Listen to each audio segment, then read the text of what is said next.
পুরুষ এবং নারী স্বামী স্ত্রী যখন তারা মিলামেশা করে, সহবাস করে, একটা স্বামী এবং স্ত্রী যখন মিলন করে, হামবিস্তারি করে, ওই টাইমখানে আপনার কাছে থাকবে না, ওই সময়খানে আপনার পাঞ্জরে থাকবে না। আল্লাহ রাসূল বলেছেন ওই সময়তে, ওই টাইমখানে ওই ফেরেশতারা আপনার মাথার উপরে ছাতার মতন হয়ে থাকে। যেমনই আপনার কাজ হয়ে গেল, আবার তার কাছে হাজির হয়ে গেল। এই জন্য বলি মুসলমান রে, বিবির সাথে মিলন করবেন রে ভাই, মানা নাই, কিন্তু গোটা কাপড় ধরে খুলে আপনাকে মিলন করতে হবে না। এই যে আপনি নিজের গোটা কাপড়কে খুলে রেখে দিলেন, নিজের বিবির কাপড়কে গোটা খুলে রেখে দিলেন, এটা হলো জানোয়ারেরা এই মতো করে, জানোয়ারেরা এই মতো পর্দা করে না। আল্লাহ রাসূল বলেছেন খবরদার খবরদার, তোমরা নিজের এহতিয়াতের সাথে তোমরা গোটা কাপড় ধরে কে খুলে বিবির সাথে মিলন করিও না। লেখার কথা বলেছে। এবার দ্বিতীয় নম্বরে এসেছেন আবুল বাশার, আমাদের বাবা, গোটা পৃথিবীর মানুষের বাপ কে বলেন তো? একটু কথা বলেন। হযরত আদম আলাইহিস সালাম। আগেকার মানুষ যখন গ্রামে কেউ কোনো কিছু লিখতে আসতো, তখন বলতো কে তোমার বাপের নাম কি? তো বাপের নামটা কোনো রকম বলে দিত। আজ তো কইতো যে মার নামতেই তো কই যে মার নাম হলো মা হাওয়া। নিজের মার নাম বলতো না, যে লজ্জা লাগবে। আর কত ভাই তো এমন ছিল যে মার নাম যদি কয়ে দিত ছেলে, যাহার নাম মার নাম ফাতেমা কি জরিনা কি সাকেলা কি উমুক কি তমুক, তো কইতো হ্যাঁ রে ছেলে, তোর মা তোকে শিখাইনি যে তো মার নাম কইতে হয়নি, এরকম ভাবে বলতো। জি না, এটা ভুল কথা। মার নাম বলবে, জিজ্ঞাসা করবে, মার নাম বলে দেন। তা আমাদের যিনি বাপ হযরত আদম আলাইহিস সালাম, আল্লাহকে মাটি থেকে বানালেন। কি থেকে বানালেন? মাটি থেকে। তার ভিতর রূহ দেওয়া হলো।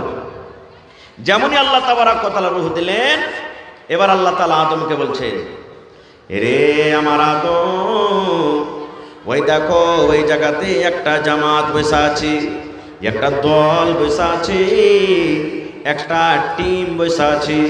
ওই জায়গাতে তুমি গিয়ে সালাম করো, ওরাকে তুমি সালাম দাও।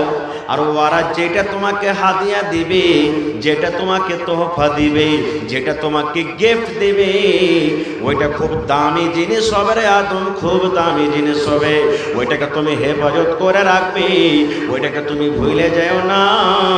কারণ ওই গিফট, ওই হাদিয়াটা যতদিন কিয়ামত না হবে, কিয়ামত পর্যন্ত তোমার যে সন্তান হবে, তোমার বেটা বেটিরা হবে, ওই তোমাদের বেটা বেটিদের জন্য কিন্তু ওইটা হাদিয়া হয়ে যাবে।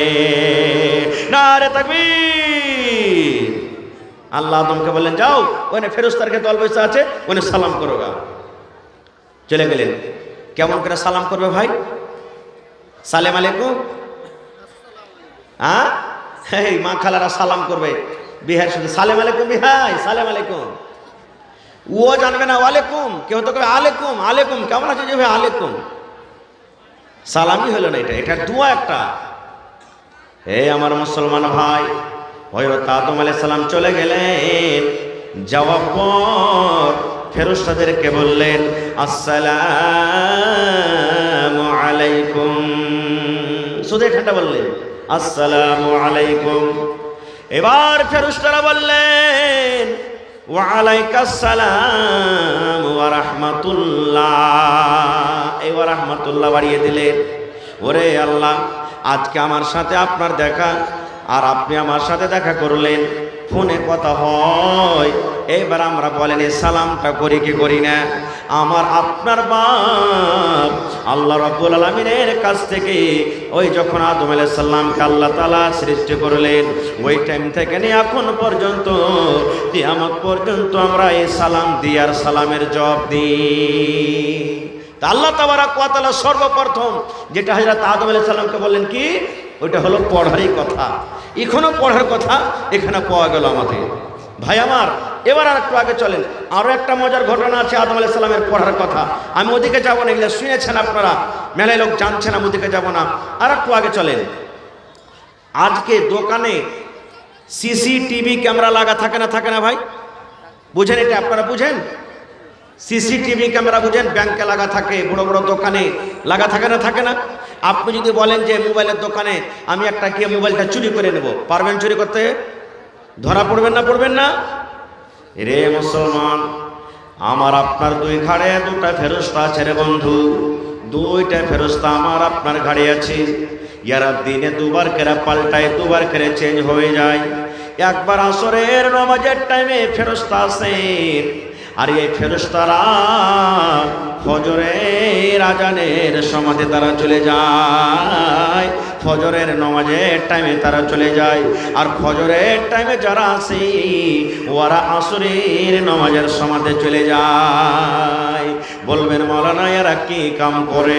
আপনার সাথে সাথে থাকে, আপনার সাথে সাথে থাকে। কখন থাকে? রাতের বেলাতে শুচ্ছেন, আপনার শুতে আছে। আপনি ঘাস কাটতে চলে গেছেন, আপনার শুতে আছে। আপনি জালসা শুনতে এসেছেন, আপনার শুতে আছে।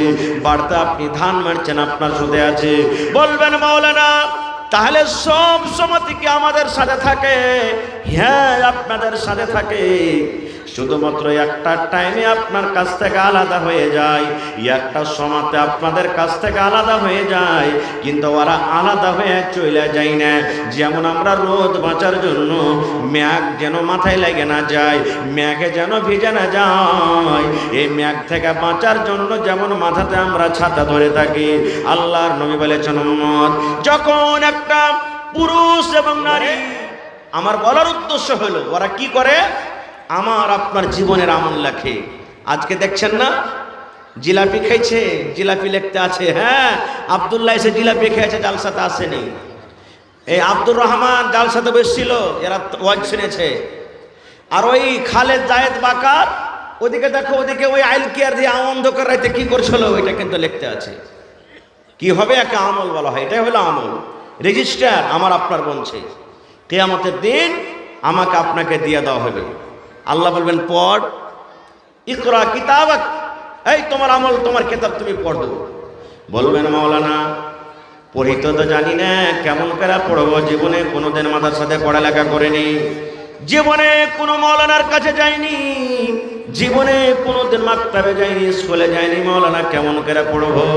বন্ধুরে, দুনিয়াতে আপনি পড়ালেখা করেন কিংবা না করেন, কিন্তু আল্লাহ রব্বুল আলামিন আপনাকে পড়ার বোঝার কিয়ামতের দিন আল্লাহ আপনাকে তৌফিক দিবেন।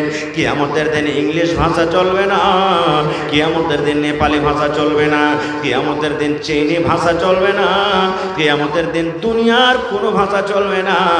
একটাই মানুষের জবান, একটাই মানুষের ভাষা, একটাই মানুষের ল্যাঙ্গুয়েজ থাকবে, সেটা হলো আরবি জবান।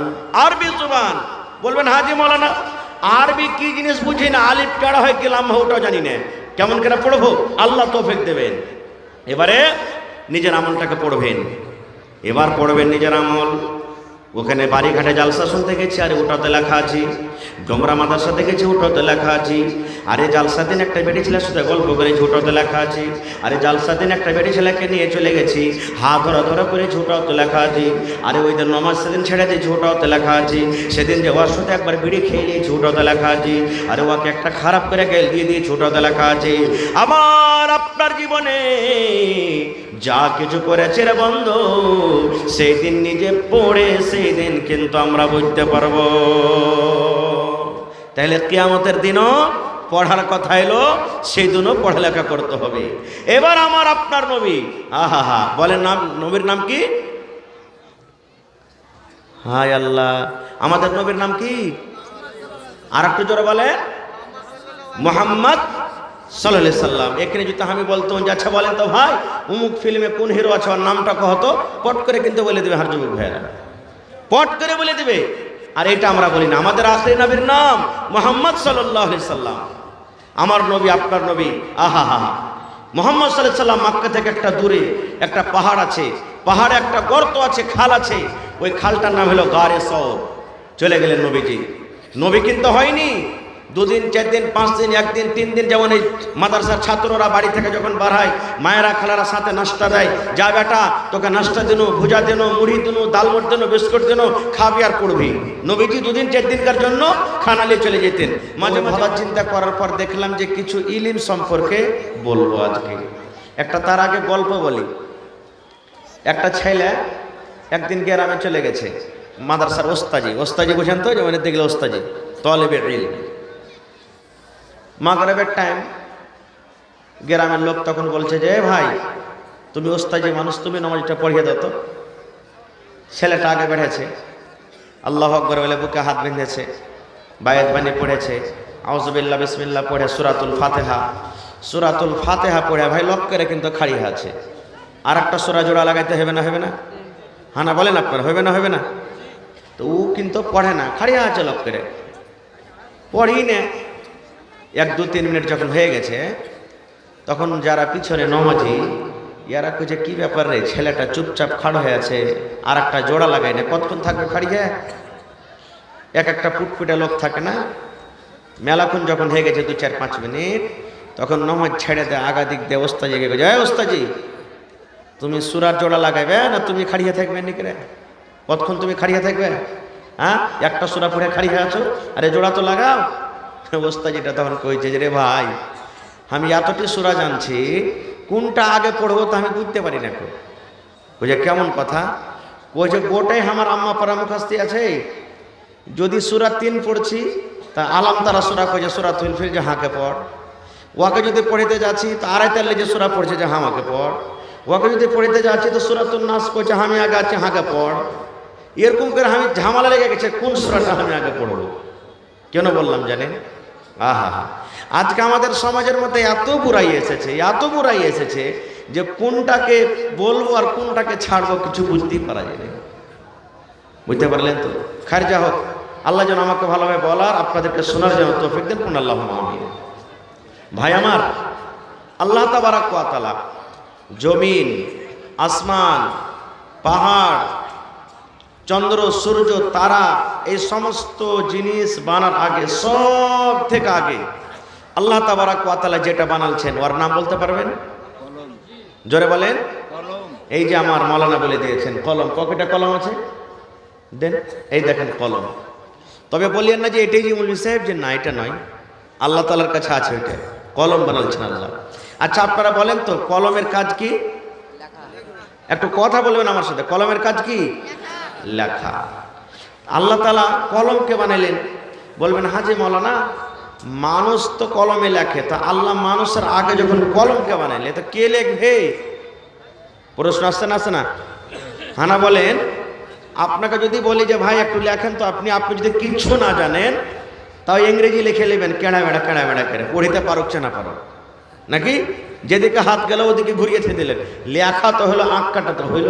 তো বলবেন হাজে মাওলানা মানুষই যখন আল্লাহ পয়দা করেনি তো কলমকে আল্লাহ বানিয়ে কি করলে? এবার শোনেন, আল্লাহ তাবারাক ওয়া তাআলা কলমকে বলছেন। কাকে বলছেন? জোরে বলেন, কাকে বলছেন? কলমকে বলছেন। সাথে নিয়ে যাবেন, আজকে দামি কথা বলছি। কলমকে কি?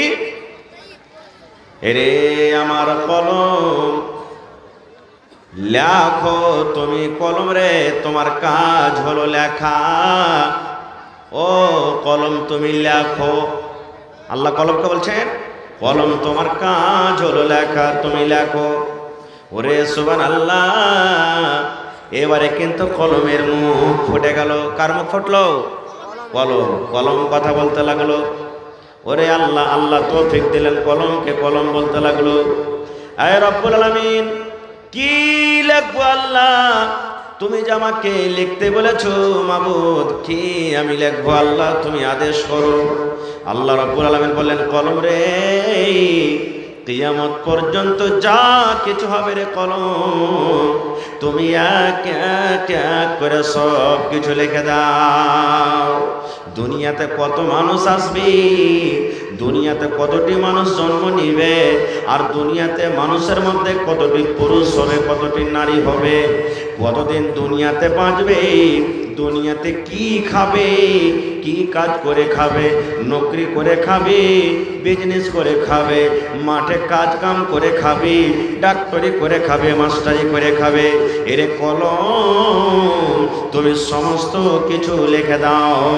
আল্লাহ রাব্বুল আমিনের কথা শুনে এরে আমার মুসলমান ভাই এবার কলম লিখতে শুরু করলো। লিখতে লিখতে লিখতে লিখতে লিখতে কিয়ামত পর্যন্ত যা কিছু হবে কলম সব কিছু লিখে দিলেন। সব লেখা হয়ে গেল। তা আল্লাহ তাবারাক ওয়া তাআলা সর্বপ্রথম যে কাজটা করার আদেশ দিয়েছেন সেটা হলো কি, কলমকে লেখা।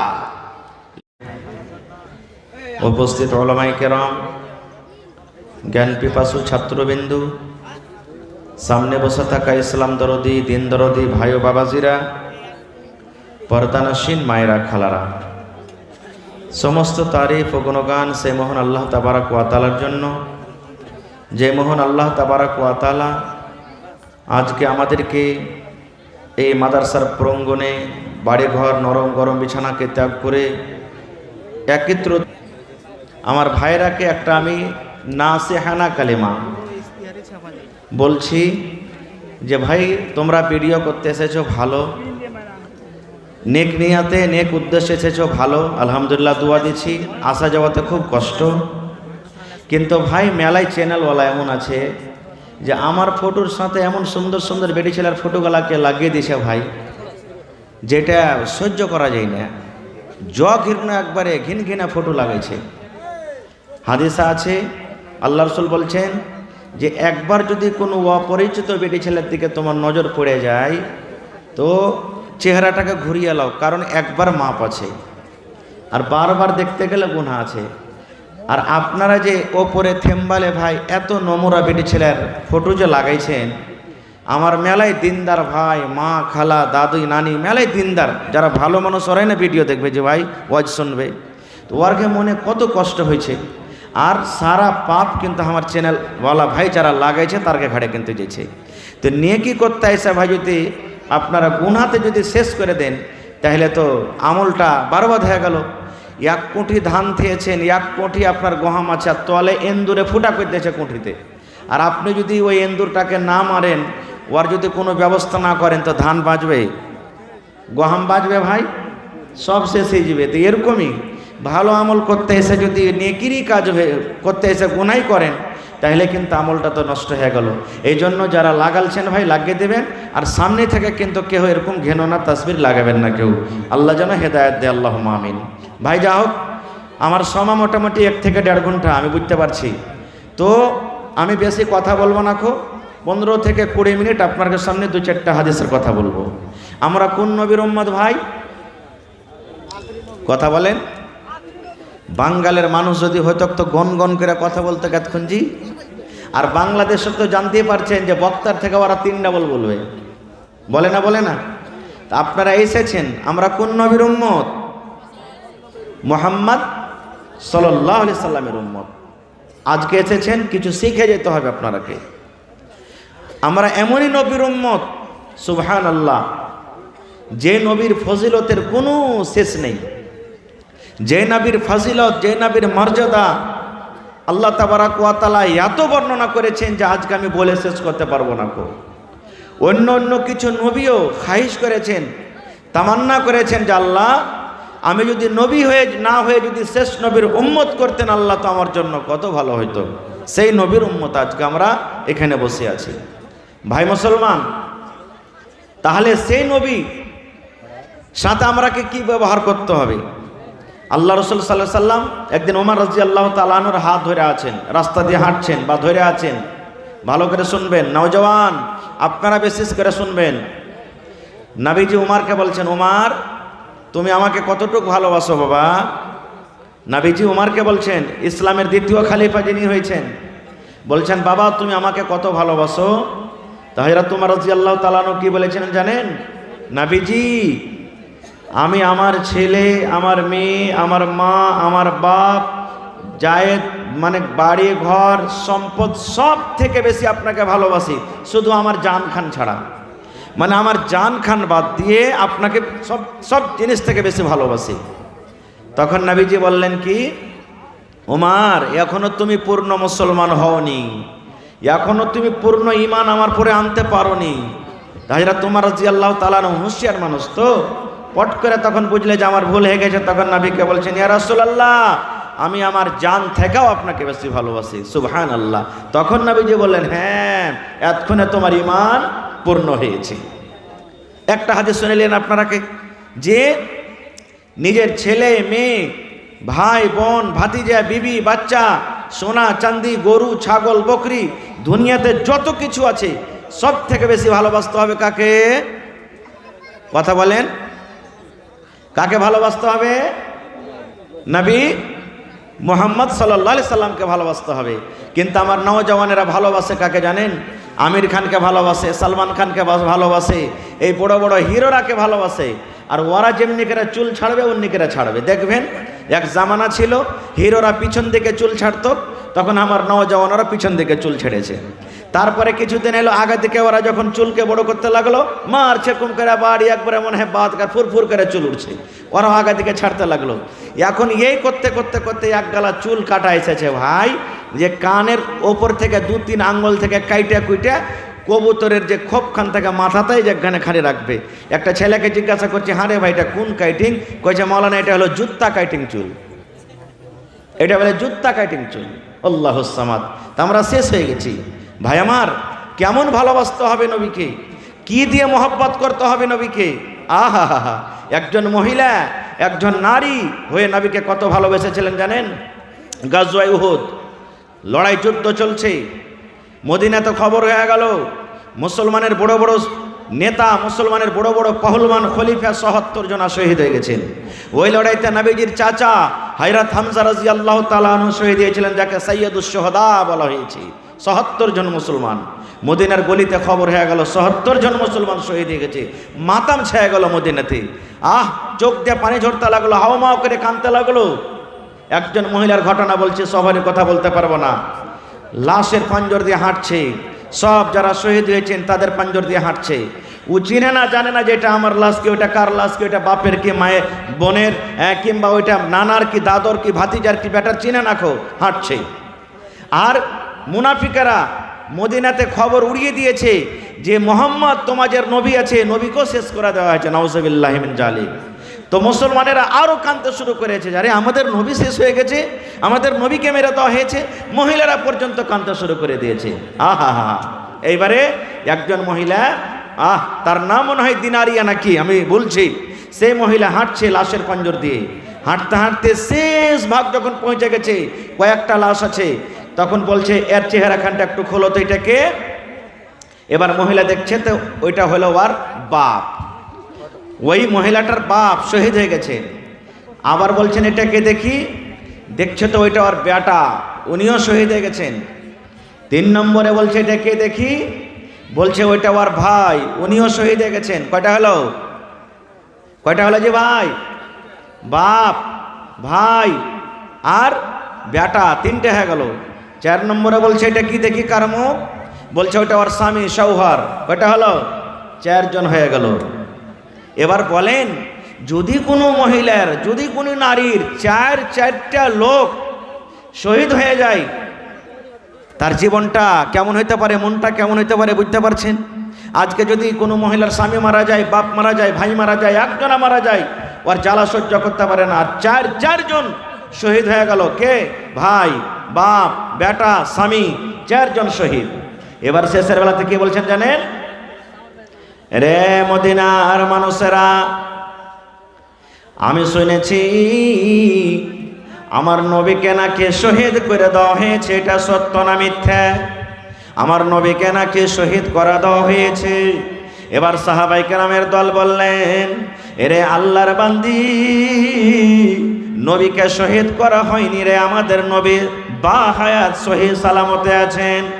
এবার মহিলা বলছেন না, যতক্ষণ পর্যন্ত আমি নিজের দু চোখে আমি নবীকে না দেখব অতক্ষণ পর্যন্ত আমার মনে শান্তি আসবে না।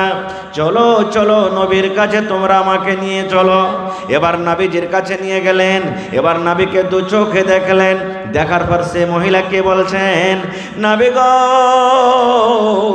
আমার বাপ মরে গেছে, কোনো গম নাই গো নবীজি। আমার ছেলে শহীদ হয়ে গেছে, আমার কোনো গম নাই। আমার ভাই শহীদ হয়ে গেছে, আমার কোনো গম নাই। আমার জীবনের সাথী স্বামী শহীদ হয়ে গেছে, কোনো গম নয়। কিন্তু আপনি জীবিত আছেন, আপনি যে বেঁচে আছেন, আল্লাহ আপনাকে সহি সালামত রেখেছেন। আমি ধন্য হয়ে গেলাম, ধন্য হয়ে গেলাম। আমার বুকে দিলে আর কোনো রকমের ব্যথা নাই। নারে তাকবীর। আহা, দেখেন কেমন মহিলা, নবীর সাথে মোহাব্বত ভালোবাসা দেখেন। আর একটু আগে চলেন, যেমন আজকে বসে বসে জালসা শুনছেন, নবীর জামানাতে সাহাবাই কেরাম কে নিয়ে নবীজি দিনের কথা চলছেন, দিনের কাজ করছেন বা তাবলীগ করছেন, ওয়াজ করছেন, এরকম একটা মজলিস লেগে আছে। আর একজন আনসারি সাহাবী এসে বলছেন, নবীজি আমার উট একটা পাগলা হয়ে গেছে। কুকুর যখন পাগলা হয়ে যায় মানুষকে কামড় দেয় না? বলছে আমার উট পাগলা হয়ে গেছে। পাগলা বলতে আমার একটাই উট, ওকে নিয়ে আমি মাঠে কামকাজ করি, কিন্তু উটটাকে কয়েকদিন থেকে ও ভালো করে খানা পিনাও খাই না, আর কাজও ওকে লিখতে পারি না খুব। তা আপনি কি করতে হবে, একটু চলেন তো। না হলে নবী সাহাবীরাকে বলছেন, চলো আমার সাথে, তোমরাও চলো। সব সাহাবীকে নিয়ে হাঁটতে লাগলেন। হাঁটতে হাঁটতে যখন দেখলে, বলছে কোথায় আছে? বলছে হুজুর দেখেন এই ঘরে বসে আছে, কিংবা এই জায়গাতে বসে আছে। নবীজি বললেন, তোমরা এখানে একটু দাঁড়াও, আমি যাচ্ছি। এবার ওই আনসারী সাহাবী বলছেন, যার উট, নবী গো দয়া করে উটের পাঞ্জরে আপনি যায়েন না। কেন যায়েন না? উটটা আমার পাগলা হয়ে আছে, উটটার মাথা গরম হয়ে আছে। আপনি যদি চলে যাবেন, যেমন কুকুর পাগলা হয়ে গেলে মানুষকে কামড় দিয়ে দেয়, কিচ্ছু বোঝাবুঝি করবে না, এই মতো নবী গো উটটা আমার পাগল হয়ে আছে। আপনি দয়ার নবী, আপনি যখন পাঞ্জরে যাবেন হয়তো আপনাকে ক্ষতি করতে পারে, আপনাকে মারতে পারে, আপনাকে কামড় দিতে পারে। এই জন্য নবী গো দয়া করে আপনি উটের পাঞ্জরে যায়েন না। নবী বললেন, তোমরা চুপ করে থাকো, আমার কিচ্ছু হবে না। এক পা দু পা তিন পা করে যখন নবী হাঁটতে লেগেছেন, ওরে সুবহানাল্লাহ, একটা জানোয়ারের মহব্বত দেখেন, একটা ভালোবাসা দেখেন। মানুষ তো মানুষ, একটা জানোয়ারের ভালোবাসা দেখেন। দয়ার নবী যখন হাঁটতে লাগলেন, ওই উটটা উঠে গেলেও, আর উঠে যাওয়ার পর আমার নবীকে, ওরে আল্লাহ, যে উটটা পাগল হয়ে গেছিল, যে উটটা কাজে যাচ্ছিল না, আমার নবীকে দেখার পর ওই উট পর্যন্ত নবীকে সাজদা করলেন। সুবহানাল্লাহ পড়বেন না? নবীকে সাজদা করলেন। কিভাবে সাজদা করলেন আল্লাহ জানে। নবীকে সাজদা করলেন। এবার যখন সাজদা হয়ে গেল, সাহাবায়ে কেরামেরা যারা জামাত ছিলেন বললেন, ইয়া রাসূলুল্লাহ, একটা উট যার পরে কোনো শরীয়ত নাই, যার পরে নামাজ নাই, যার পরে রোজা নাই, যার পরে হজ নাই, যার পরে দান নাই, যার পরে যাকাত নাই, সেই উট যদি আপনার সাথে মোহাব্বত ভালোবাসা দেখে যদি সাজদা করতে পারে, তবে নবী গো আমরা তো হইলাম মানুষ, আমরা মুখে কথা বলতে পারি, হাত দিয়ে কাম করতে পারি, কানে শুনতে পাই, চোখে দেখতে পাই, পা দিয়ে চলতে পারি, আমাদের পরে শরীয়ত আছে। তাইলে উট জানোয়ার থেকে তো আমরা বেশি হক রাখি নবী গো, যে আমরাও আপনাকে সাজদা করব। আমরা তো হক রাখি মানুষ, যে আমরাও আপনাকে সাজদা করব। নবী কি বললেন? রে আল্লাহর বান্দারা, না রে, না না, মানুষকে মানুষ সাজদা করবে এটা চলবে না, মানুষকে মানুষ সাজদা করবে এটা চলবে না। নবী আমার বললেন, যদি আমি মানুষকে মানুষ সাজদা করবে এই ফরমান যদি জারি করতাম, কোনো মানুষ এক মানুষ আর এক মানুষকে সাজদা করবে এই ফরমান যদি আমি জারি করতাম, তো আমি নবী প্রত্যেক নারীকে, প্রত্যেক মহিলারাকে বলতাম কে হেরে আল্লাহর বান্দিরা, তোমরা নিজের নিজের স্বামীকে তোমরা সাজদা করো, নিজের নিজের স্বামীকে সাজদা করতে বলতাম। কিন্তু আমি নবী এটাও বলবো না। কেন বলবো না? কোনো মানুষ কোনো গাছকে সাজদা করবে, কোনো মানুষকে সাজদা করবে, এটা হলো শিরক। আর শিরকের গুনাহ আল্লাহ রাব্বুল আমিন বিনা তওবাতে ক্ষমা করবেন না। সাজদা একমাত্র আল্লাহর জন্য জায়েজ আছে, একমাত্র আল্লাহর জন্য সাজদা হবে। এই জন্য কোনো মানুষকে সাজদা করা চলবে না। নারে তাকবীর। তাহলে দেখেন, একটা জানোয়ারের মহব্বতের কথা শুনে নিলেন।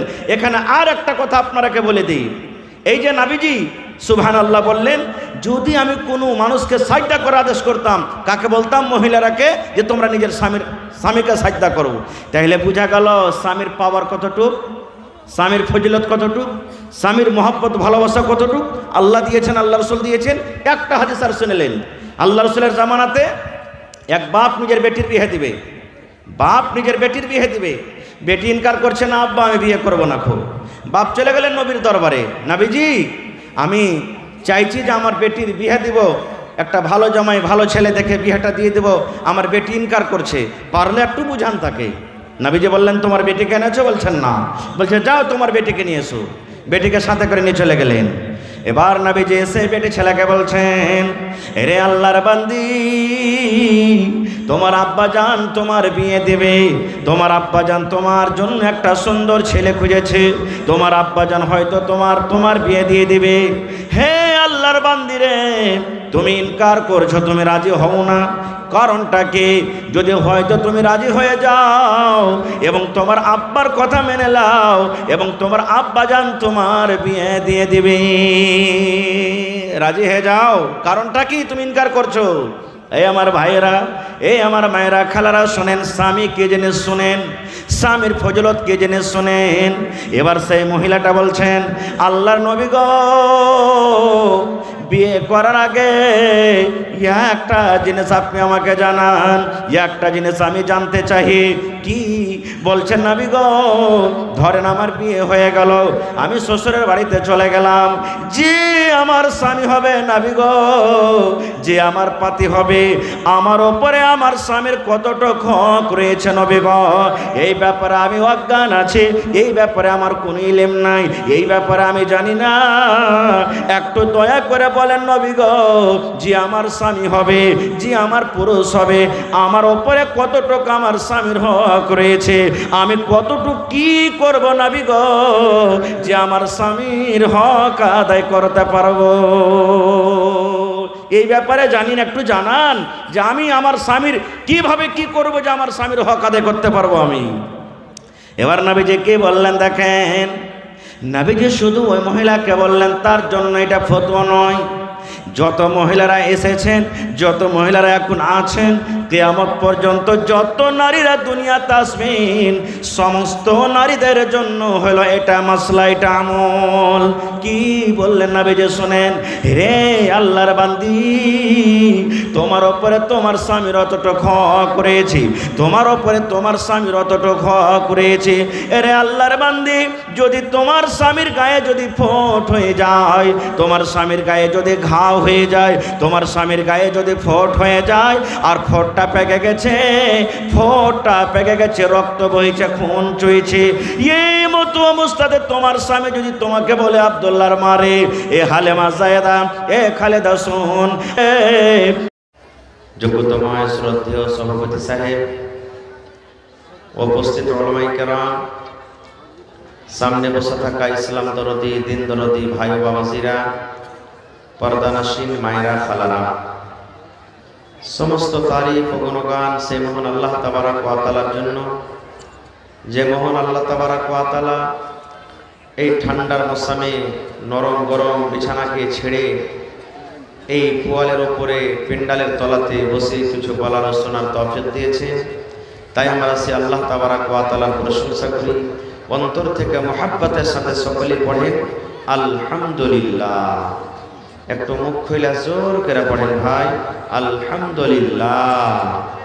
তারপর আমাদের শেষ নবী হযরত মুহাম্মদুর রাসূলুল্লাহ পড়েন সাল্লাল্লাহু আলাইহি ওয়াসাল্লামের উপর ওয়াগনন দারুদ শরীফ শান্তির ধারা বর্ষিত হোক, আমিন। আল্লাহুম্মা সাল্লি আলাইহি আল্লাহুম্মা বারিক আলাইহি।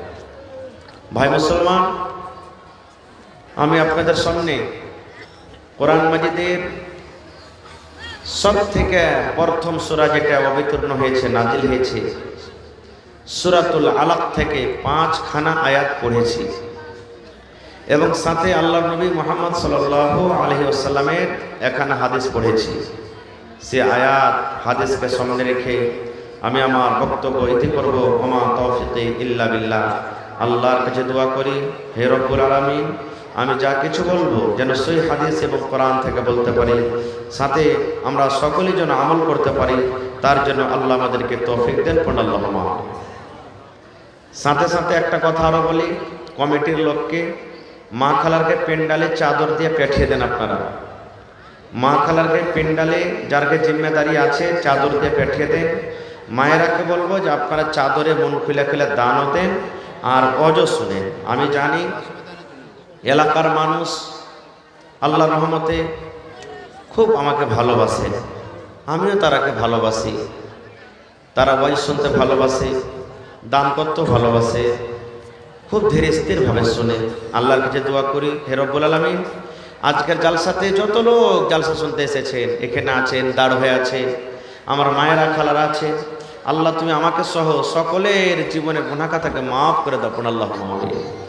আল্লাহ যারা বিজনেস করছে তুমি তারাক্কি দান করো। আল্লাহুম্মা আমিন। আল্লাহ যারা মাসদুরি করছে তাকে খাটাতে বরকত দাও। আল্লাহুম্মা আমিন।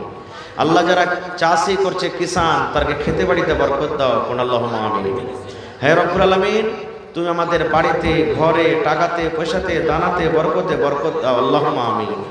হে আল্লাহ, আমাদের মধ্যে যারা মুসিবতে পেরেশানিতে আছে তুমি তাদের মুসিবতকে দূর করে দাও। আল্লাহুম্মা আমিন। ভাই মুসলমান, আজকে ভাবা চিন্তা করলাম যে কোন বিষয় নিয়ে আলোচনা করব।